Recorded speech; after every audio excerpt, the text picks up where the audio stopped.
Everyone,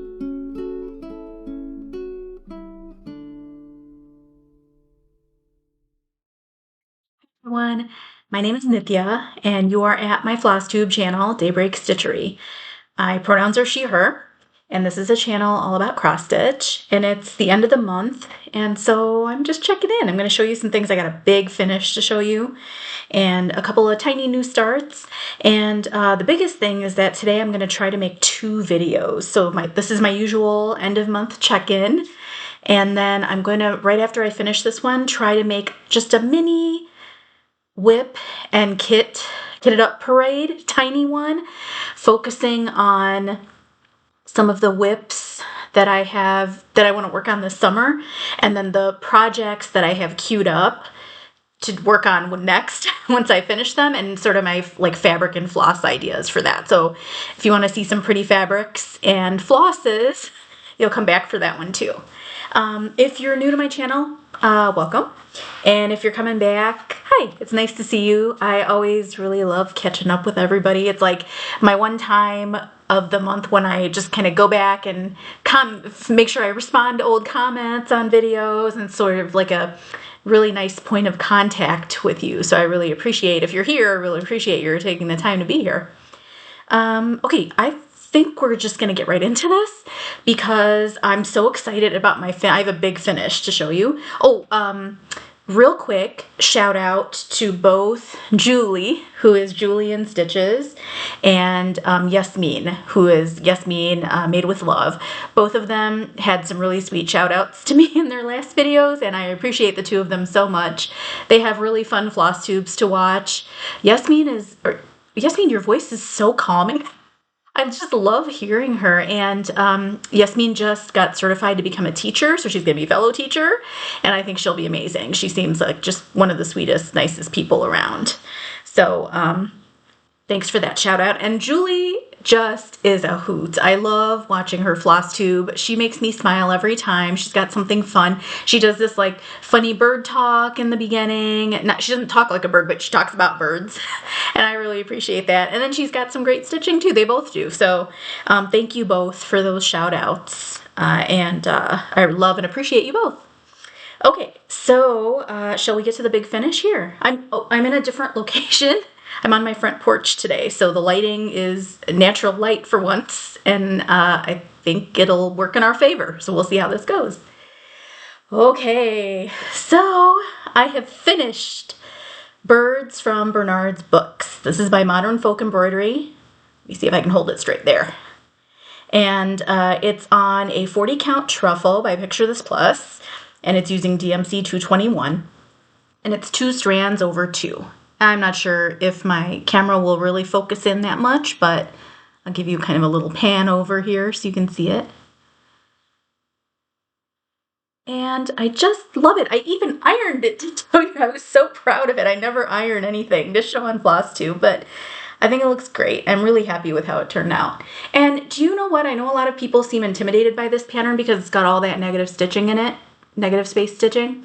It's really easy. This was a really easy pattern to work on. It was very easy stitching. I don't know if it's because, stitching with the 2 strands over 2, just like it had a nice give. The linen had a nice give. It wasn't ever difficult to pull stitches through. And sections work up really fast. I mean, I had like a square, which side? I had this square and like half of this bit here. This like leafy motif here that I did just this morning. I finished it this morning. That's why I put off. Usually I feel like to film my floss tubes first thing in the morning, but it's like, no, I'm going to have this as a finish today. So it took a few hours and that was done. So like a square like this is about, I don't know, maybe a couple hours. So it really doesn't take that much time. So if you're intimidated by it, I would say push those thoughts aside and give it a go because it's really, really worth it. And I'm super happy with how this turned out. So this is part of, I started this sal. If you've been around, you know that I've been stitching according to the queued up sal. So I'm choosing whips to work on and try to finish this year because I have similar works in progress lined up that I want to start. Before starting those, I'm trying to finish something first. It's been good, I think, this Cute Up sale. I have some tiny, smalls I've been starting along the way, but I've really put off, for the most part, starting big projects with the hopes of trying to finish up some things. So this is part of that. And the project that I had queued up, I have it right here, I'll show you, because I finally found my paper copy of it, is Mermaid's Folly. This is by Courtney Collection. And so because this has a lot of negative stitching, see how you stitch all around the motifs? That's why I had chosen Birds from Bernard's books to work on, because I figured, finish one negative stitching project and then make room for the next one. So yay, super happy with how that turned out. And I don't have plans to immediately start Mermaid's Folly, because I want to tackle a few more whips before I get going on that one. But I do have some ideas in my next video, my video I'm filming next. I'm going to show you some fabric and floss combos for Mermaid's Folly that I think would be really pretty. And it's, spoiler alert, it's going to have some teals in it. So we'll talk about that in a little bit. Okay, I have one more finish. So this is Gaia by Quaternion Collections. And this is part of the Stitchers Collective, had that fundraiser this month for Earth Day. So they had, a whole number of designers who contributed designs with the theme of Earth Day. And then you make a donation to, they had some suggested charities, and then you get access to all the patterns. So this is the one of the ones that I spotted that I really wanted to work on. So it turned out pretty good, didn't it? So this is on an 18 count Picture This Plus jade. So it's kind of like really pretty mint sea foamy green. And then I'm using 2 strands of DMC. It's either 3808 or 3810. I think it's 3808. It's of those two, it's the darker color. Sort of like dark teal. So this is actually, besides being a real cool project by Quaternion Creations, I'll definitely look out for more projects from them. This was a test run of one of the possible color combos that I want to use on Mermaid's Folly. Because I have a yard. This is a super huge project. The stitch count is,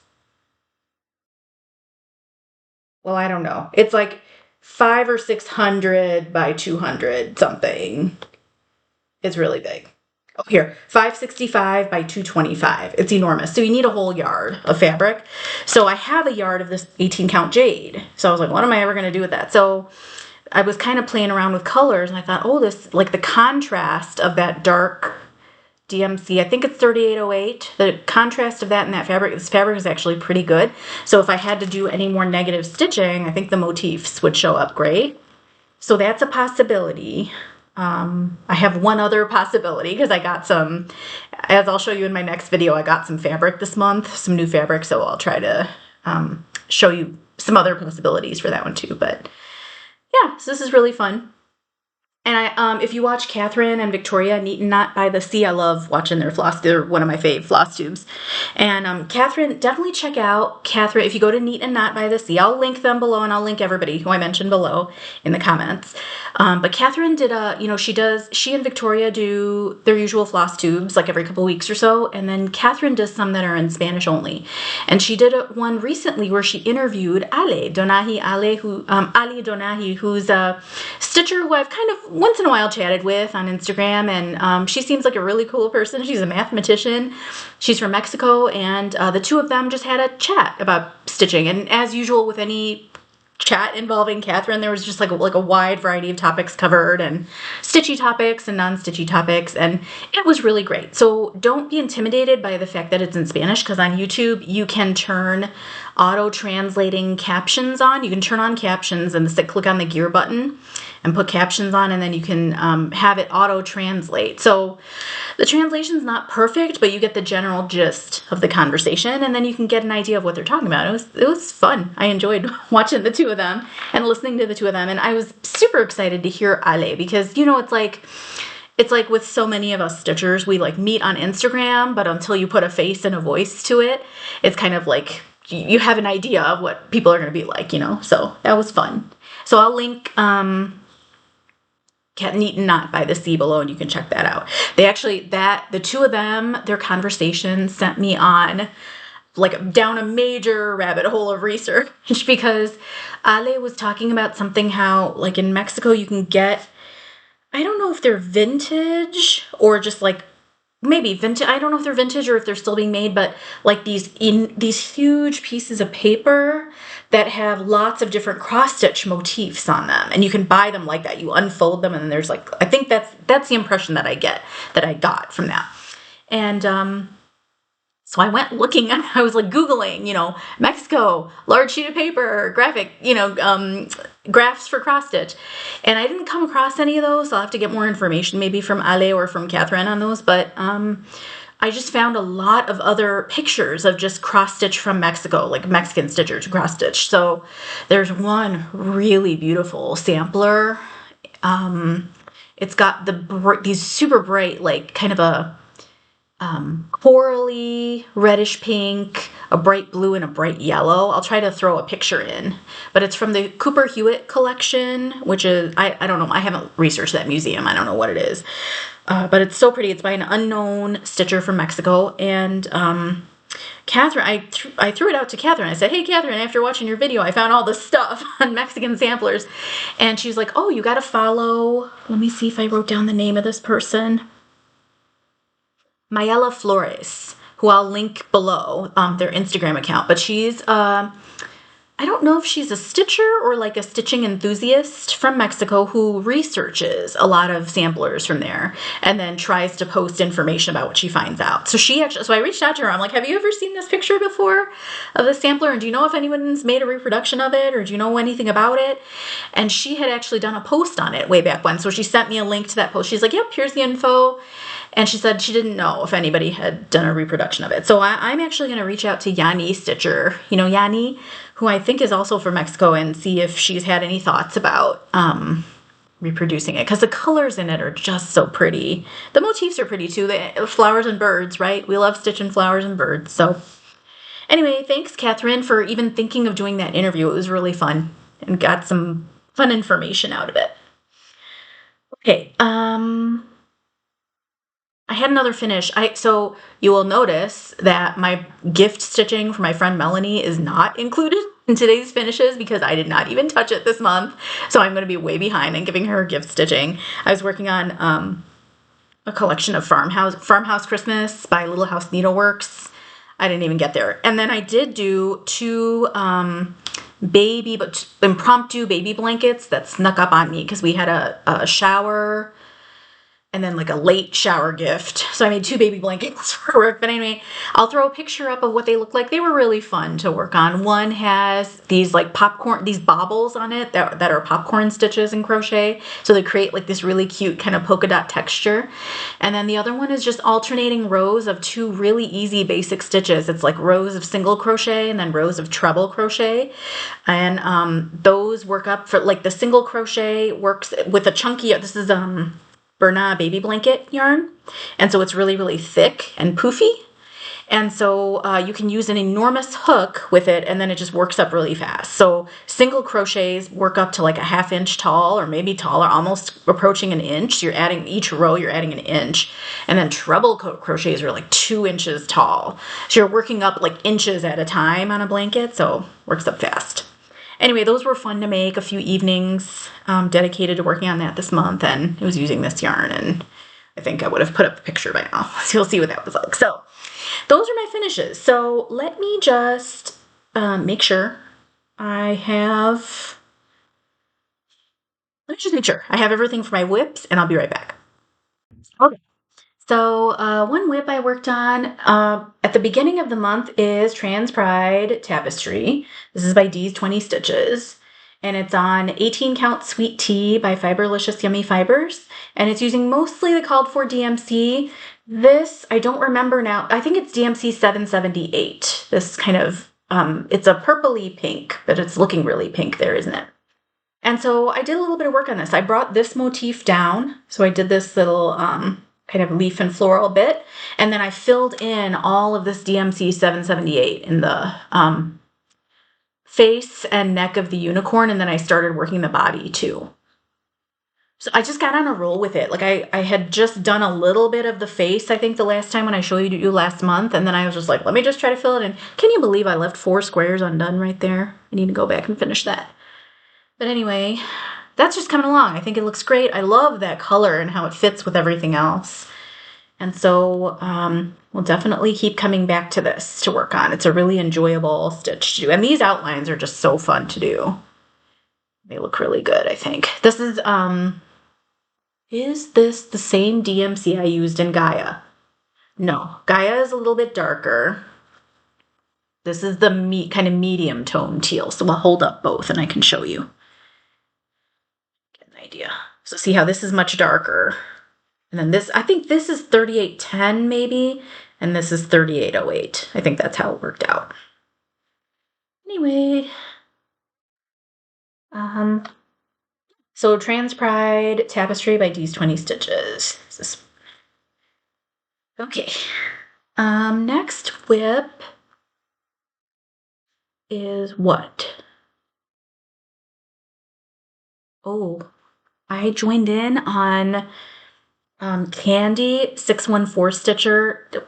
Candy had some, you probably already watched Candy 614 Stitcher, and I'll link her Flosstube and Instagram below, but she just did some really wonderful videos this month. She started the hashtag mental health care Sal, and she had some very honest videos talking about her struggles with mental health and social anxiety disorder. And I just so appreciated that she talked about that. I think we have to normalize talking about mental health. I know that some people, do not like doing that in the Flosstube world because, I've heard, I don't think anyone said it on my comments necessarily because I sometimes talk about serious stuff too, like I'm going to later in plans. But I think I've read in other people's comments when they get to kind of talking about serious stuff, it's like, this is my happy place. Why do you want to talk about this stuff? But I think we do need to normalize talking about mental health. And meaning that if somebody else talks about their struggles with it, then it kind of makes it more and more okay for you to talk about it when you struggle with it, or for me to talk about it when I struggle with it. And then you sort of start understanding that we all have issues, we all have things, and we all have things to different degrees, and we need to care for those things and seek out help sometimes for those things. So I actually watched and then rewatched some of Candy's videos. I thought it was really beautiful what she did, sharing about her mental health challenges, and then starting the hashtag too, so that more people could talk about it and share their experiences too. So I stitched on, let me show you the pictures. These are by Shannon Christine Designs. And so this is Tea Break and Coffee Break, and I'm stitching them both on the same fabric. So they're really tiny. So I'll show you again. So see that picture and like the brown outline on the outside? This picture is really big, but look at how small it is stitched up. It's really tiny.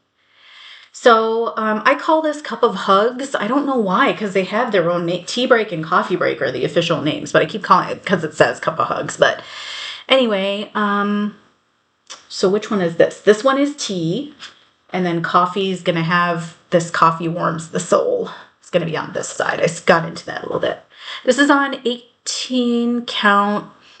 It is a Witchelt cross stitch fabric. It's a scrap that I had. I bet you this is one of the discount ones that I got way back when on 1-2-3 Stitch, because I do not stitch on Witchelt fabrics. They're not comfortable for me. They're too stiff and too slippery. They're not soft. So, but I liked this color. I like the warmth of this color, and this is what I had in stash. I don't have a lot of yellows, even though I like stitching on yellow.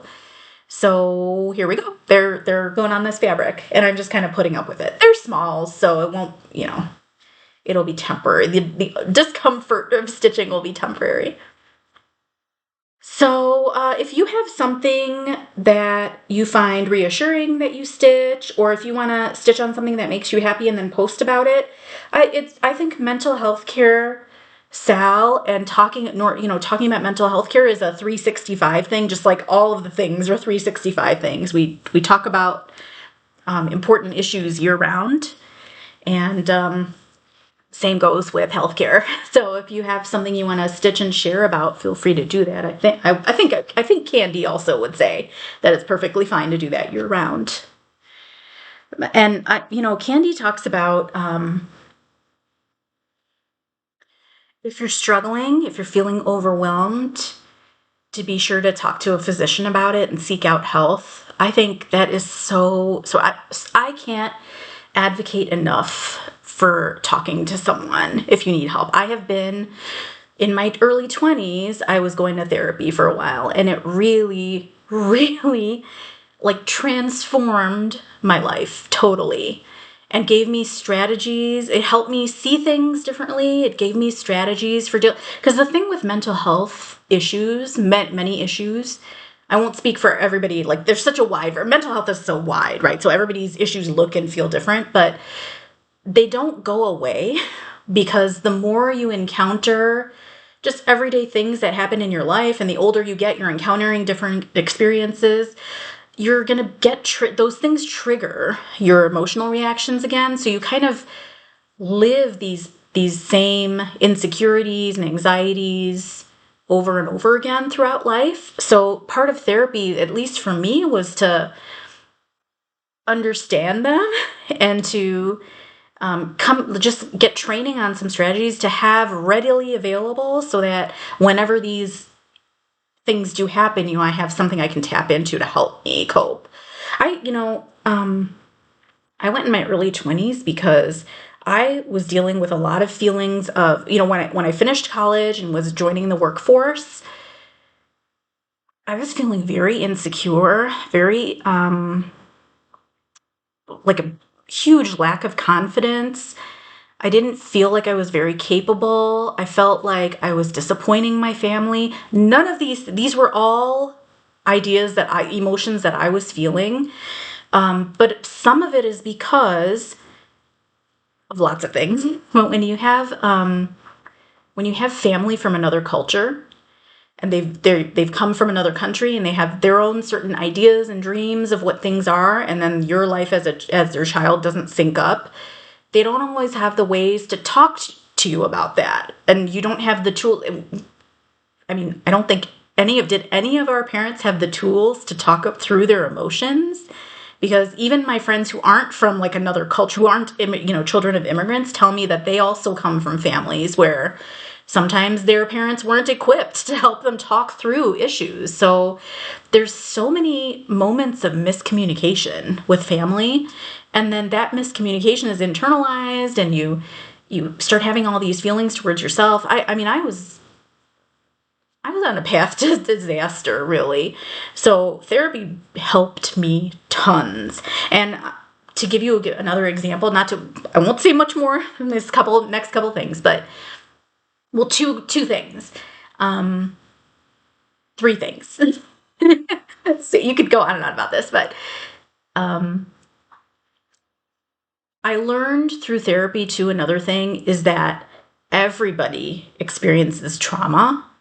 And everybody has trouble dealing with their emotions. And like the first time I ever read about intergenerational trauma, the idea that your parents had experiences that they didn't know how to deal with, they weren't taught how to deal with, and then they passed that, then they in turn don't know how to talk through that with you.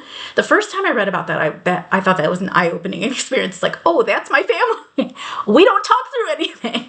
So there's just lots of realizations that you can have when you have like an independent person you can talk through with this stuff.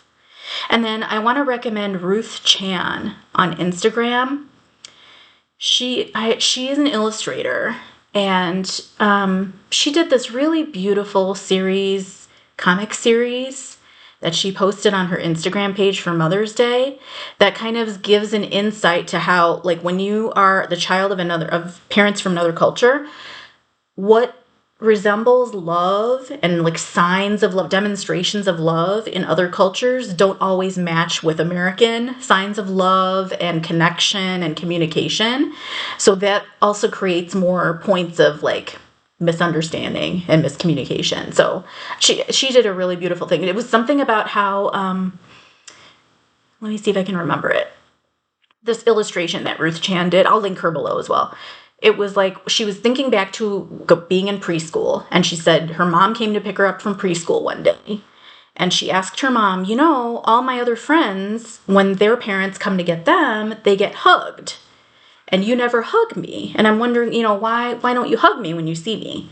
And she was thinking back on it now as an adult, thinking back on that. She's like, oh, that must have been like a very painful moment for her mother, realizing that, oh, like we don't hug in our culture, but that's what my child needs. And I don't know how to do that. So she was talking about how the next day her mom like gave her a big hug when she picked her up. And I think that was like a very great way to illustrate how every culture and every generation deals with contact and communication differently. And so sometimes we as the children of that, and they do too, they need help with that. So therapy helps. I have friends who, I lucked out on my first therapy. When I was seeking out help, I went with my first person who was, you know, recommended to me, and it worked out. And I did feel sometimes like I was kind of taking or leaving what I wanted to take or when I wanted to leave, but I walked away with a lot of great strategies and some good insights. But I do have friends who try a lot of therapists out. Like they haven't found their one. They feel like they want to find their perfect one, and they haven't found that yet. So I think there's a little bit of that too. You have to have a little patience when you first try it out to see if there's like someone who's a good match. But if you have a chance to see if your feelings are overwhelming and they're starting to affect the way you think about yourself and leaving you feeling, you know, hopeless or anything like that, it would be worth talking. It's time to talk to your physician about that. I hope coming from me, like telling you that it can get better if you talk to somebody about that. Maybe that'll make a little difference, or maybe not. I co-sponsor the Social Action Club at my school. I'm a teacher, and for their project this year, I feel like I've been talking about mental health all year, because for their project this year, this is exactly what my students chose too. They wanted to, amongst the student body, have more conversations about mental health and normalize talking about mental health in all of the spaces that they occupy. You know, so like in friend groups, in their families, on teams, and like club groupings, everything. So that was their project too. And we connected with Hope for the Day. They're a really great organization. Hope for the Day, their whole goal is suicide prevention. And they have a great analogy. They have a free virtual training that anybody can join in on if you just want to get some information on how to talk about mental health with people. That's a fantastic training. I'll link that below. I've done it, and my students have done it. Some of my students have done it too, and it's really eye-opening. For example, they have an analogy they use that's like the idea of having your bottle shaken. So like anything that happens in life that's like a little bit stressful or anxiety or fearful inducing. So for example, you have an incident with a coworker at work, or you're struggling with your child on something there, you can't get past a difficult moment with your child. So like you have all of these kind of everyday interactions that shake your bottle. So every time something difficult happens, your bottle is shaken.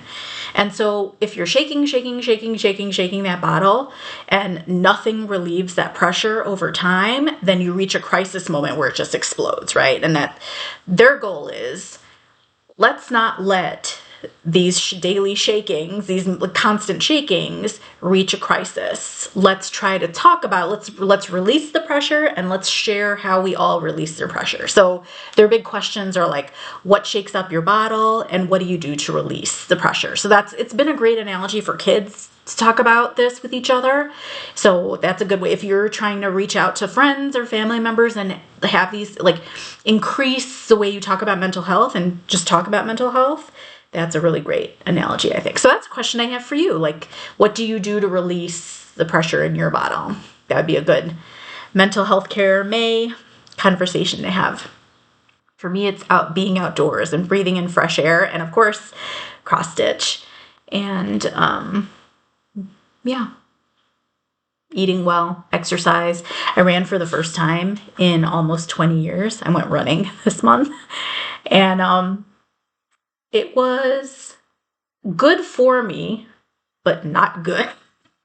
I was talking to Steve afterwards because we were driving somewhere that same day. I had run in the morning. It was hard. I had struggled to run a mile. It was, and I ran cross country and track in high school, and I ran all through college. So I need to work on it. But Steve, I was talking to Steve later that day, and he said, oh, you know, you're one up on me today. You've already worked out. Today you've already been running. He's like, I need to get on the bike. And I said, oh, no, it wasn't. Wait, what did I say to him? I said, oh, no, it was not running. It was like barely tolerating movement.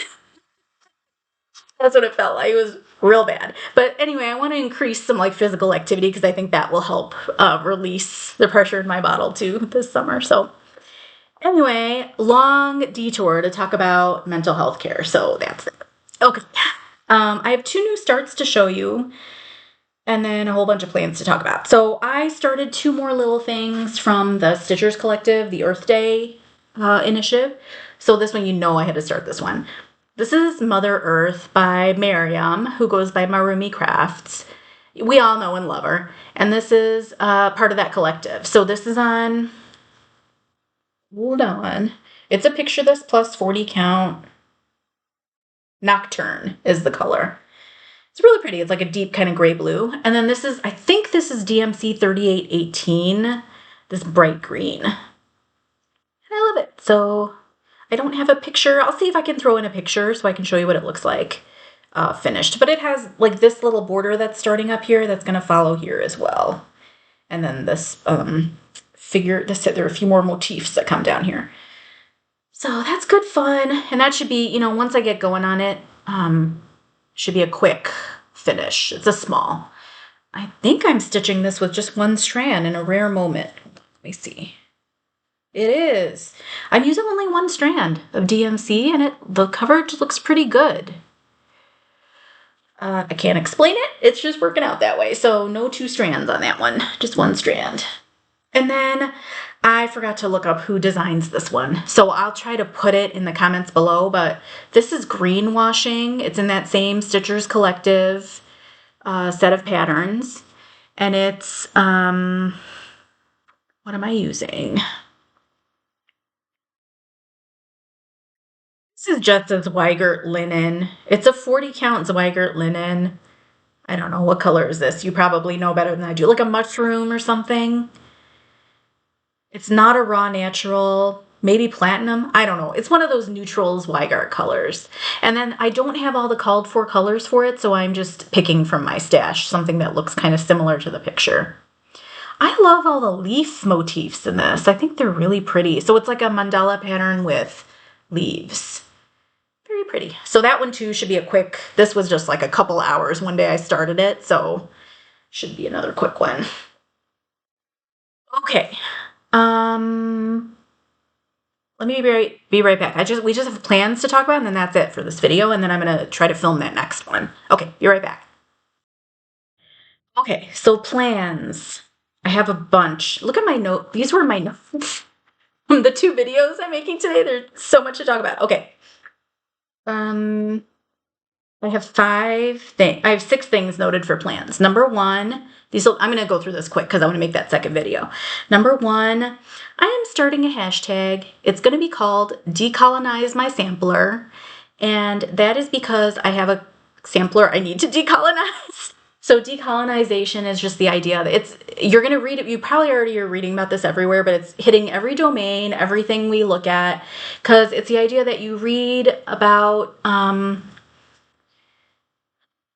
history that's been told from a colonizer's perspective, and then you revisit it today and the impacts of what that is today and try to open it up to other perspectives. So you're looking at the impact of colonization into something that you're doing today. So I have this Beatrix Potter sampler that I did last month. And then this week I read about a new book that's coming out by a professor in Leeds. I don't know if there's a university in Leeds. I need to look that up. But she wrote a book on Beatrix Potter and the idea that the Peter Rabbit tales of rabbit tales might actually be appropriated tales from West African mythology that were brought to the Americas via enslaved peoples, and then were communicated back to Europeans because, for Beatrix Potter at least, her family was, they were in the cotton mill business, and so they, traded with plantations where cotton was grown, and then this researcher is kind of talking about that. So I need to track down that book. I put a request. My library, I think it's fairly new. I want to say it's called American Trickster. I think it's called American Trickster, and it's by Emily Zobel Marshall. I know that's the writer's name, and I need to read more about it. She basically has gone through letters and documentation from Beatrix Potter and is raising the question that not only did Beatrix Potter appropriate some of those stories, she knowingly might have done that. So I am going to read about that first. That's one of my summer things. And then I'm going to figure out how, my Beatrix Potter sampler already has a lot of different voices represented in it, but it's also at Beatrix Potter's initials on there. So I'm going to just look at how do I want to acknowledge that part of our history and represent that in that sampler. So I'll keep you posted on that. If I'm starting it as the hashtag Decolonize My Sampler, because if any of you, neighbors are chatting, if any of you have run into a sampler that needs to be re-looked at because of some kind of colonizer connection, feel free to use the hashtag and do the research and then share that information too. I'd be really curious to know. Okay, that's number one. Number two, Stitch for Pride is coming up. So definitely going to catch up on prompts for Stitch for Pride.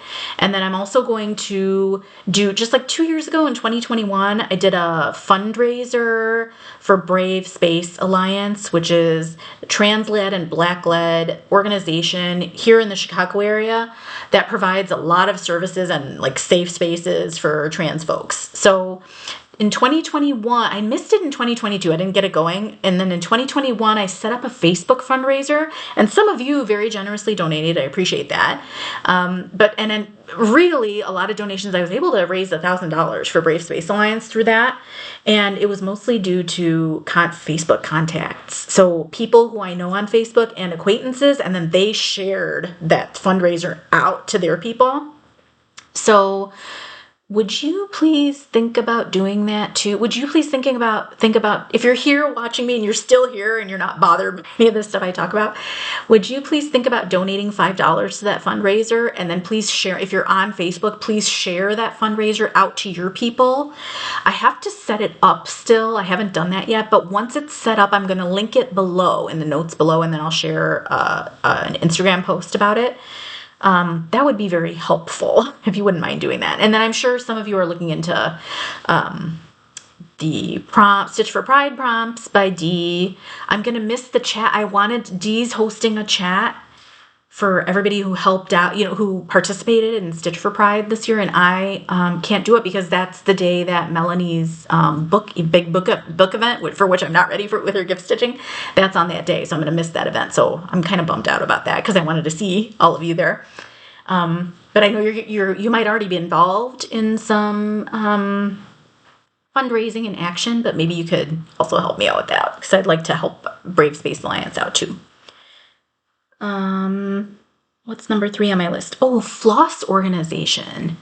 I decided to put on paper, the paper DMC bobbins. I think you know what I'm talking about. They're like little cardboard and they have like little tabs on the top and bottom and you can write in the DMC codes. I'm putting all of my specialty flosses on bobbins. I decided, I already started it. I hit up colors. I don't always use my DMCs. No, I do right now use a lot of my DMCs, but I don't always use call for colors because I don't have them. So I'm trying to use stash, but I never look at my specialty flosses because they're all on rings, they come on floss cards, like classic Colorworks, right? Or Color and Cotton, they come on floss cards.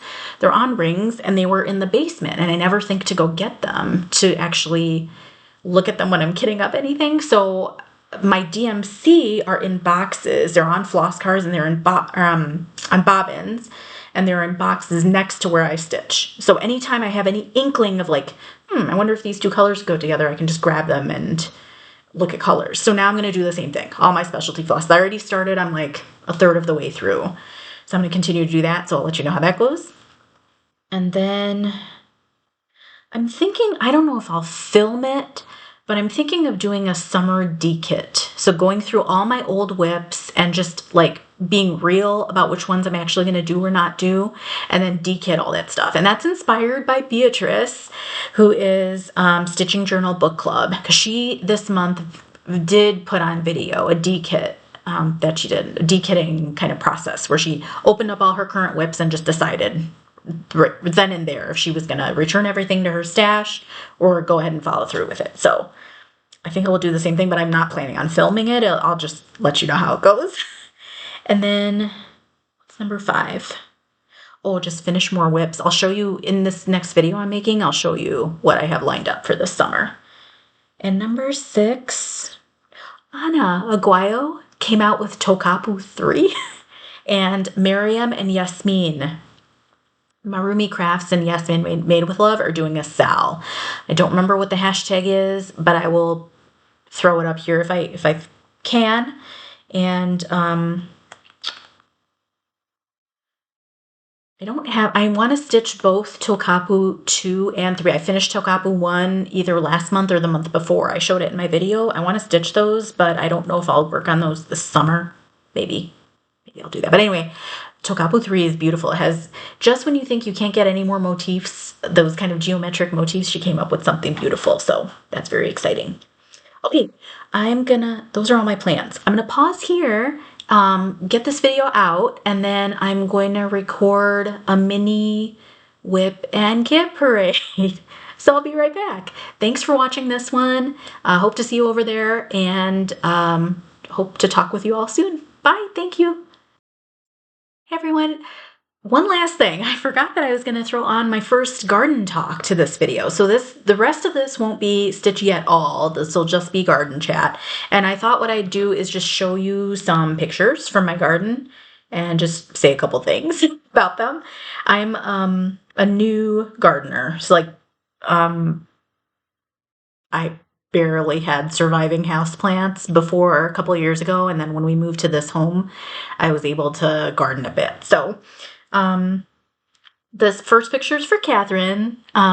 These are our allium that bloomed this month, and I got a really cute, a really pretty picture of the blooms. They're already kind of dying out a little bit. They don't last for very long. They bloomed at the beginning of the month.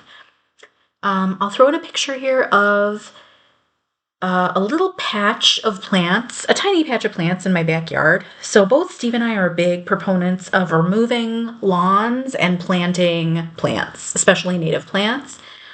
And that's because lawns, well, for a lot of reasons, lawns don't really serve a purpose. They're really hard to maintain.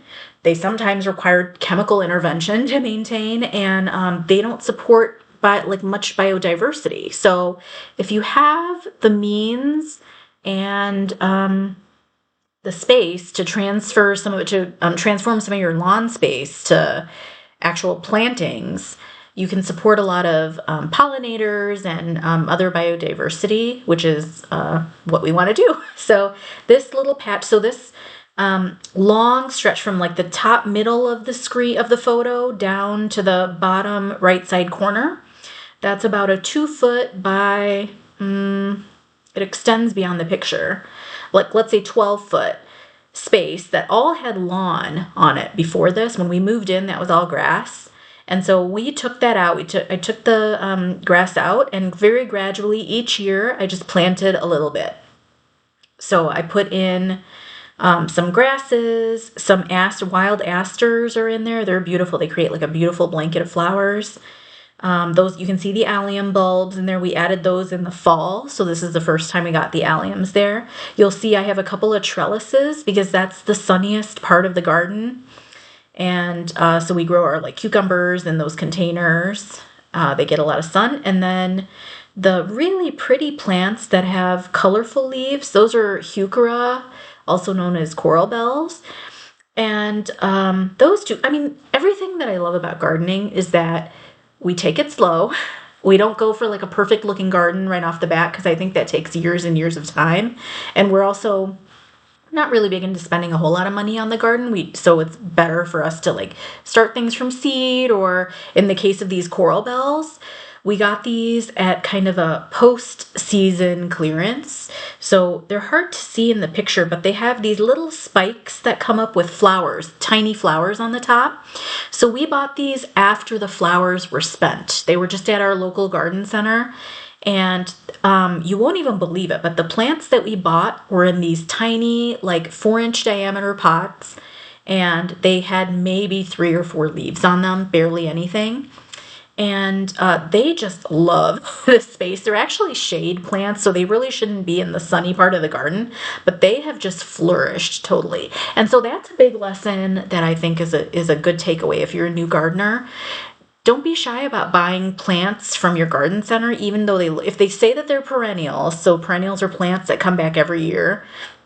If they say that they're perennial, like these are perennials in our area, we're in zone 5, which means that if a plant is listed as zone 5 hardy or zone 5 tolerant, that means that even though it might look like the top of the plant is dying down for the winter, everything underneath the ground is going to survive and come back the next year. So these were zone 5, and even though they looked kind of sad, the garden center, I just knew, well, let's take a risk on it, because I think they'll come back stronger. They're not meant to be at their strongest right now. We're buying them at their weakest, but let's give it a chance. And boy, did it pay off. We have a couple of irises in the front yard that are the same kind of thing. Like we bought them after the flowers had bloomed and fallen off, and they just had pretty foliage, and they were on clearance. So we're like, let's just get these. And it's the idea that they're not going to be at their most beautiful now, but you're going to invest in them for the future, and they really paid off. So definitely recommend that. You can't see it, but in that top middle part of the picture, there's like a few plants coming up. That's we have a little tiny sunflower patch that we're putting in over there. So yeah, so that's that picture. And then we're trying out some nasturtiums. So I'll show you really quick. These we're doing from seeds. So these are not perennials. So in my region, they don't come back every year. So you have to replant them every year. So I started these from seeds. Seeds are a really cheap way to start gardening, but they just take a while to grow. You have to be really patient. I think a lot of people run to garden centers and they already want the plants that have flowers blooming on them. But if you want to do it inexpensively, you can start from seed. So I will throw up a picture. I'm starting these Alaska variegated, and they have these beautiful variegated leaves. So I'll show you the picture of what they're looking like in my garden. They're just so pretty. I can just stare at those leaves all day. They have all these different colorations on them. And I will definitely do these again next year. So you have to buy fresh seed packet every year and put in. But, when you buy plants from the garden center, like each separate plant would be like $2 or $3 or $4 or even more dollars. So you save a little bit by starting from seed. I planted some of these nasturtium. I made a little wall of them around we're growing some swamp milkweed, which is a plant that supports monarch butterflies. And last year, I think some of the little monarch caterpillars were exposed to like birds and severe weather and things like that. So I'm trying to this year I'm trying to build some barriers around them to protect them a little bit more. So these nasturtiums kind of this variety is not a climbing variety, but they do kind of like to lean on something. So I'm hoping that they'll kind of lean on the milkweed, which is a very tall plant, and also protect it from outsiders too. And then what other picture do I have? Oh, I'll throw up a picture here. And this is of these seed packets, Siberian Wallflower, which is a perennial in my area that I took a chance on. And this picture is a lesson in how not everything in your garden is a weed, because long story short, I had some little seed trays in which I had started some different types of perennial seeds last year, and they fell over and they kind of got spread out into this little patch of the garden that I don't really use for anything yet, this little bed that you're seeing in the picture. And so I didn't think about it. And none of those nothing happened with those seedlings. They didn't grow up and turn into anything last year. Well, sure enough, this year, something starts growing in that patch. It's this kind of tall plant, and well, tallish plant, like about 18 inches or so.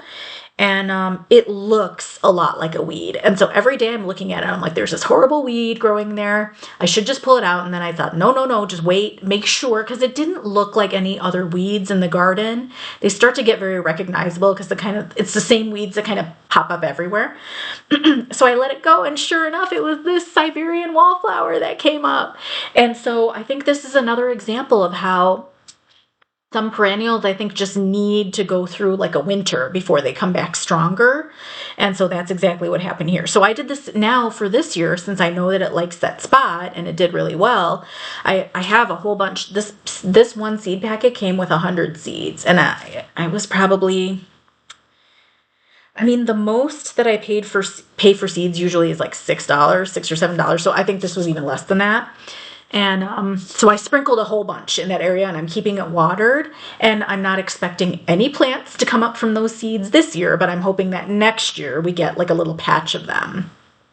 So definitely not everything in the garden is a weed. I have to remind myself of that. And is that all I wanted to tell you for right now?